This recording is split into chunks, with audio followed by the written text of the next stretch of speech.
Hello everyone, আসসালামু আলাইকুম। কেমন আছেন সবাই? তো আজকে আপনাদের সাথে আরেকটি নতুন ভিডিও নিয়ে আসলাম। তো আজকে একটা পুডিং বানানোর রেসিপি শেয়ার করব আপনাদের সাথে। তো প্রথমে হচ্ছে আমি দুধটাকে ঘন করে নিছি। 1 লিটার দুধ হাফ লিটারের কম করে নিছি। তো আপনাদের দুধ ঘন করার একটা টিপস দিয়ে দিই। রাইস কুকারে দুধটা দিয়ে রাখলে এমনিতেই ঘন হয়ে যায়।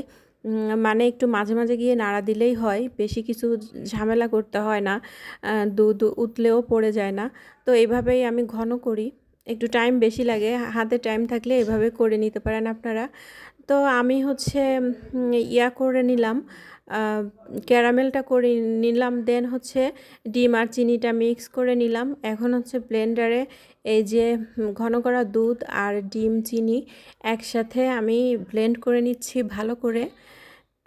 তো অনেক ভালো করে ব্লেন্ড করতেছি যাতে ভিতরে কোনো দানা না থাকে বা লাঞ্চ না থাকে। তো এখন হচ্ছে আমি এর মধ্যে একটু ঘন করার জন্য 2টা বিস্কিট দিয়ে দিলাম।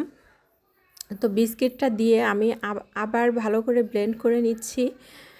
তো একদম মিহি করে, যেন একটু দানা না থাকে। তো এভাবে ভালো করে ব্লেন্ড করে নিতে হবে। এই যে আমার ব্লেন্ড করা হয়ে গেছে। এখন এই যে আমি যে ক্যারামেলটা করছিলাম ওইটা সেট হয়ে গেছে বাটিতে। আমি এখন ওর মধ্যে ঢেলে দিলাম। এখন আমি একটা রাইস কুকারের বোল নিছি, নিয়ে চুলায় বসিয়ে দিলাম। এখন একটা স্ট্যান্ড দিলাম আর নিচে একটা গামছা দিলাম, দিয়ে বসিয়ে দিলাম।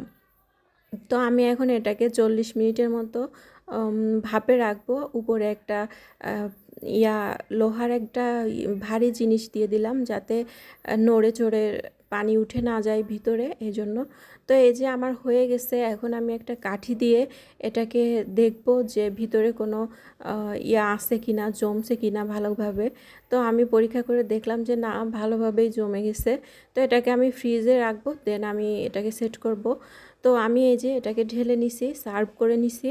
তো এটা হচ্ছে ফাইনাল লুক। তো সবাই ভালো থাকবেন, সুস্থ থাকবেন এবং আমাদের জন্য দোয়া করবেন। আমাদের পেজটাকে লাইক ও ফলো দিবেন। তো সবাই ভালো থাকবেন। আসসালামু আলাইকুম, আল্লাহ হাফেজ।